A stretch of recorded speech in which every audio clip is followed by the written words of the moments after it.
Good morning mga kuyang. Ito po ay dito naman po tayo at pag-usapan po natin ang isa pong expert po sa IT na ito'y laman po ng balita o sa media yung regarding po na kaya pong pwede nga po bang i-hack yung ECM po ng Comelec. Ito po yung issue ngayon na ngayon po ay isang napagaling na IT expert na si Attorney Harold Respicio. So ito po ngayon yung ngayon ay pinagkaguluhan po ngayon sa media.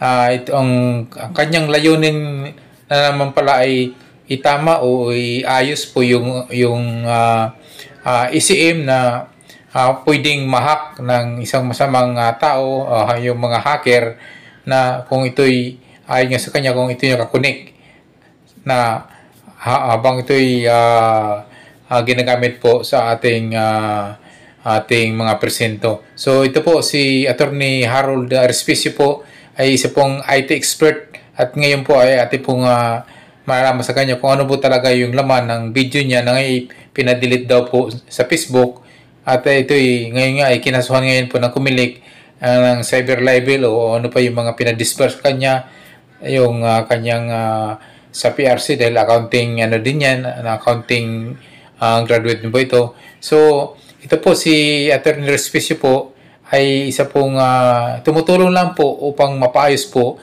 yung ating Comelec at maganda po yung halalan na darating sa 2025. Ito po ating tunghayan po si Attorney Respicio na isa pong tumatakbo din po ito ng Vice Mayor po sa Isabela. Ito po siya. Dahil sa isang video kung saan pinag-uusapan ko yung kahinaan ng automated counting machines or ACM at pwede ba silang mahack? Ito po si Attorney Harold Respicio at kinasuhan ako ng Comelec at ipapadisbar din daw nila ako at tatanggalin din daw yung lisensya ko bilang CPA mula sa PRC. Wow! Nakakatakot, alright? Yung video na yon na sinasabi nila ay pinatanggal na nila mula sa Facebook so hindi nyo ma-access. So pag-uusapan natin ngayong araw na ito kung ano yung laman ng video na iyon. Alright. Ako bilang abogado ay isa rin akong IT expert kasi bago ako naging abogado ay isa akong CPA. Nagtrabaho ako sa Deloitte, ang #1 auditing firm sa buong mundo at ang expertise ko was information systems audit. Kaya alam ko ang lahat ng mga bagay na yan. Marunong akong mag-code at marunong akong mag-hack. Ang trabaho ko before was tignan yung mga kahinaan ng mga computer systems at sasabihin ko, "Hoy, pwedeng i-hack ito, baka gusto mong ayusin."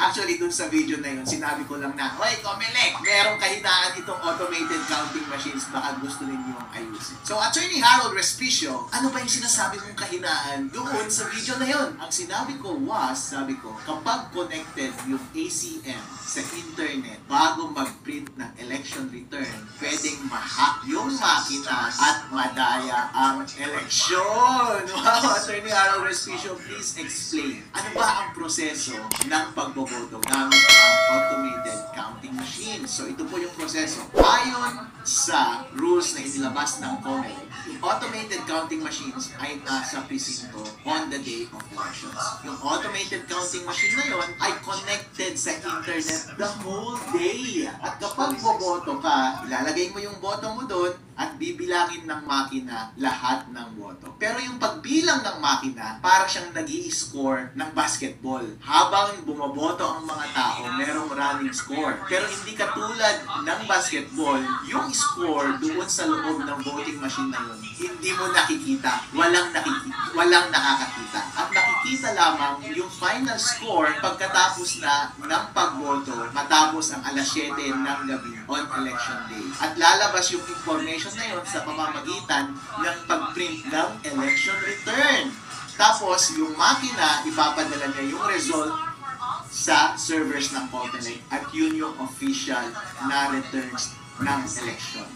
Ang concern ko was, kapag konektado sa internet yung makina, bago mag-print ng election return at corrupted yung source code ng makina, pwedeng ma-hack ng isang hacker yung makina at dadayain yung lalabas na final score doon sa election returns at madadaya yung resulta ng election. Yun po ang puntos ko doon sa video na iyon. So, Attorney Harold Respicio, bakit pwede bang mabago yung source code ng isang makina?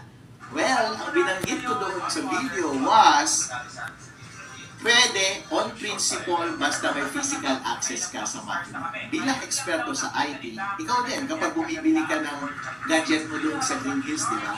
Kapag nakaw yung cellphone na yun o nakaw yung laptop, pag dadalhin mo doon, babaguhin na nila yung source code ng computer mo yun, kahit may password pa yung device na yun. Kasi, ang basic principle ng information system security is, basta may physical access sa device, ang isang masamang tao at gusto niyang baguhin yung source code ng makina na yun, pwede mong mabago yung source code ng makina na yun. So, on principle, ang mga makina ng pagboto, basta merong access ang tao dyan, pwedeng mabago yung source code. Ngayon, nag-discuss ko doon sa video was, sige, sinesecure na ng COMELEC lahat ng makina na iyan. Actually, meron bang opening, ang sinabi ko sa video is, meron bang opening or instance na baka hindi nakatingin yung gwardiya na merong bad actor doon at baguhin niya yung source code? Kayo na lang ang humusga, di ba? So, mahirap tuwasan yun kasi kahit gaano ka pa kay-stricto sa pagbantay ng makina, kahit konting sandali lang merong access ang masamang tao doon sa makina, matulog na sa loob ng gobyerno. Kung gusto nilang dayain yung election, pwede nilang dayain yung election. Yun yung binanggit ko doon sa video na yun. Ngayon, hindi mo maiiwasan yung bagay na yun. Kaya ang alternatibong solusyon dyan ay kapag nagtanim sila ng masamang code, source code, doon sa makina at may opening sa hacker, pwedeng i-hack. Dapat ang gawin mo, during election day, huwag mo siyang connect sa internet. Kasi kahit corrupted yung source code doon, kahit ano pa ang gawin ng hacker, hindi niya ma-access yung device. Therefore, hindi niya mababago yung score. And kapag hindi niya nabago yung score, ang lalabas na score ay yung tamang score sa makina at walang magagawa yung makina. Once i-connect mo na siya sa internet later at ipadala mo yung results sa server ng COMELEC, mahirap ang dayahin nun kasi may kopya na lahat ng watcher ng totoong resulta ng election. Yun yung binabanggit ko na pwedeng opening doon sa video na iyon. Doon sa video na iyon, naging detailed ako sa pag-discuss ng teorya ng computer securities at paano i-take advantage yung kahinaan na yun doon sa sistema ng automated counting machine. So, nag-code ako doon, dinemo ko kung paano mo talaga siya gagawin code by code, line by line, at ginamit ko itong laptop ko para i-demo in actuality paano siya gagawin. Para, pag nakita ng COMELEC yung video na yun, oo nga no, o kaya nakita ng taong bayan yung video na yun, sasabihin nila, oo nga no, convincing yung explanation ni Harold, pwede nga mangyari, ayusin nga natin to. Actually, yun yung purpose ng video na yun eh. Yun yung hope ko na sana maayos ng COMELEC yung rules nila. Kasi, ang simple lang siyang pwedeng ayusin. Walang mawawala sa atin. Ang gagawin lang ng COMELEC is, babaguhin niya lang yung rules niya kung paano natin i-handle yung ACM machines during election day. Kasi right now, may lunabas na rules ang ACM kung paano i-operate yung voting machine na yun on election day. At kapag babasahin mo yung rules, connected na siya sa internet on the whole day. And walang instruction doon na dapat hindi siya connected sa internet or dapat i-connect mo lang siya sa internet after mag-print ng election returns. Ang recommendation ko was, bilang eksperto, ay magdagdag ka lang ng isang linya doon sa rules mo, COMELEC, at sabihin mo doon na huwag mong i-connect sa internet habang nagboboto ka at habang nagpiprint ka ng election return. At i-connect mo lang sa internet pag magsesend na ng data papunta sa server ng COMELEC. May masama ba doon? Walang masama doon. Walang mawawala sa COMELEC, walang mawawala sa botante ng tao kapag yun ang gagawin mo. Yun lamang ay isang expert advice ko para mapabuti yung sistema ng COMELEC. Napakadaling solusyon po, Chairman George Garcia, okay? So sabi ng COMELEC, Attorney Harold Respicio, bakit naman kasi hindi mo na lang sinulatan yung COMELEC para i-report yan, para mag-usap kayo ng COMELEC? Bakit mo pa inilabas sa public? Actually, sir, nilabas ko yung video na yun on the day na nag-demo yung COMELEC doon sa aming probinsya, sa Reyna Mercedes Isabela. Kasi tumatakbo rin akong vice mayor doon sa aming probinsya. And during demonstration, kinausap ko yung head ng COMELEC sa aming bayan. Tinanong ko siya about sa vulnerability na ito. Hindi niya masagot at dinismiss niya ako. Dismissive siya sa akin. Pinakausap niya sa akin yung provincial COMELEC. Tinanong ko siya, pinagalitan pa ako. Dinismiss niya ako at binabaliwala niya yung concern ko. So anong gagawin ko? Malamang kapag i-raise ko sa COMELEC, since ganun na yung attitude niyo COMELEC, wala na akong ibang choice. Kundi ibigay sa taong bayan yung informasyon na yon at sila ang mismong magtutulak sa COMELEC na improve nila yung sistema nila. Alright? At sinasabi rin ng COMELEC ngayon, merong isang question na yang si Harold Respicio, nagkakalat lang yan ng masamang informasyon, misinformation. Eh kasi kung nagsisinungaling yung voter machine natin, kung pwedeng ma-hack, meron namang randomized audit. So, tama, pwede kang mag-randomized audit. Pero ibig sabihin ba, walang nangyaring dayaan? Totally, hindi. Kasi, kapag meron ako bilang hacker at may access ako dun sa automated counting machine, pwede kong piliin yung machine na pwede kong dayain. Pwede kong sabihin na itong mga makinang ito, huwag natin dayain, pero yung makina number 1, 2, 3 dito sa precinct na to, dayain natin. Paano kapag dun sa randomized testing mo, ang i-test mo ay yung mga makina na hindi nadaya? The only way na pwede mo lang masabi na totally na walang nangyaring dayaan sa election is i-test mo lahat ng voting machine at i-secure mo lahat ng resibo ng boto doon sa ballot box na yun. At dapat isa-isahin mo kung nagmamatch lahat ng ballot box at saka yung resulta ng vote. Since hindi ginagawa ng COMELEC, hindi nila pwedeng i-discount yung possibility na pwedeng madaya yung election. Yun yung point ko po doon sa video na iyon. Ang question pa sa akin ng media is, Attorney Harold, bakit ginamit mo ba yung doon sa video mo, ginamit mo ba yung code ng COMELEC, source code ng COMELEC? Hindi! Wala akong kopya ng source code ng COMELEC. Wala akong kopya ng firmware ng voting machines. Wala akong access sa voting machines. Hindi ko alam. Pero lahat kasi ng prinsipyo ng lahat ng information systems katulad ng mga ACM ay pare-pareho lang yan. Ang dinemo ko lang doon ay kapag ako ay isang eksperto, ganito ang pwedeng mangyari para maayos itong sistema ng COMELEC. So, dinemonstrate ko doon kung saan yung mahina na parte kapag ako yung masamang individual na gustong dayain yung makina. Ipinakita ko doon kung paano mo talaga i-code. Gamit ang ibang source code, gamit ang isang carefully developed over 3 decades by a University of Tokyo professor to be worn even by children. Presbyopia glasses. Ang ibang equipment, ang ginamit ko lang na equipment is yung laptop ko, hindi yung actual voting machine.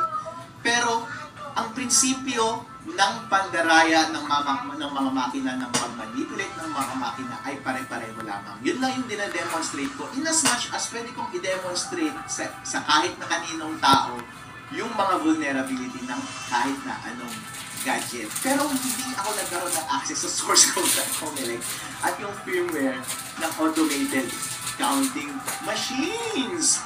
So yun. At yun nga, pina-down na ng COMELEC yung dalawang video yun na nasa Facebook na nakapost. Ngayon ko lang na-realize na yun pala ang dahilan. Kasi sabi ng Facebook, sabi ko bakit ninyo tinanggal itong mga videos na ito? Sabi ng Facebook sa akin, kasi may nag-report na nagbabiolate ka daw ng batas. Eh sabi ko, freedom of speech yan. Kaya ako nagsasalita tungkol dito is gusto kong inform yung tao dahil kapakanan nila ito, demokrasya nila ito para sa integridad ng halalang 2025.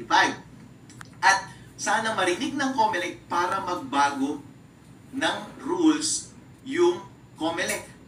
Actually, tinanong ako ng media kanina, so Harold, ano ang response mo dito sa mga kasong gagawin sa'yo? Kasi ipapadispar ka pa daw sa Supreme Court at tatanggalin pa daw ng lisensya mo bilang certified public accountant dyan sa PRC. So anong response mo? Eh talagang ganyan ang buhay. Wala tayong magagawa. Kung gusto nila, kunin na rin nila yung aso ko kasi gusto lang naman nilang sirain ang buhay ko. Pero ang bottom line is, Chairman George Garcia, pagkakataon mo to na patunayan ang iyong sarili. Legacy mo ito. Hindi ko alam kung ito ang una o huli mo bilang chairman ng COMELEC. Gusto mo bang matandaan bilang chairman ng COMELEC na nagpapatahimik sa mga concerned citizen na gusto lamang ng tapat na eleksyon? Or gusto mo makilala bilang isang professional at mature na commissioner na nakikinig ng feedback, especially mula sa expert, at titignan mo yung sistema mo kung tama ba o mali. At kung tama, babaguhin mo.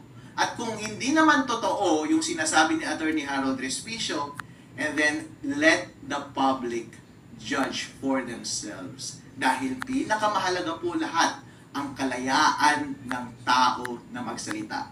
Nangyari na po ito paulit-ulit sa maraming gobyerno sa buong mundo, kung saan merong mga tagatuligsa sa gobyerno at pinapatahimik nila yung taong iyon. Pagdating sa huli, ang talo ay yung mga abusadong gobyerno na iyon. Pagdating sa huli, ang katotohanan pa rin ang lalabas. Kaya advice ko sa COMELEC ay, kung sa tingin ninyo, aatras ako sa informasyon na to, or aatras ako sa kandidasiya ko bilang Vice Mayor ng Reyna Mercedes ng Isabela, well, hindi ko gagawin yun. Dahil nagtitiwala ako sa ating batas na ang tama at ang karapatan nating mga individual na malaman ang lahat ng transaksyon ng gobyerno ang siyang magwawagi sa huli. So, yan po. Ako po si Attorney Harold Respicio, and this is the Respicio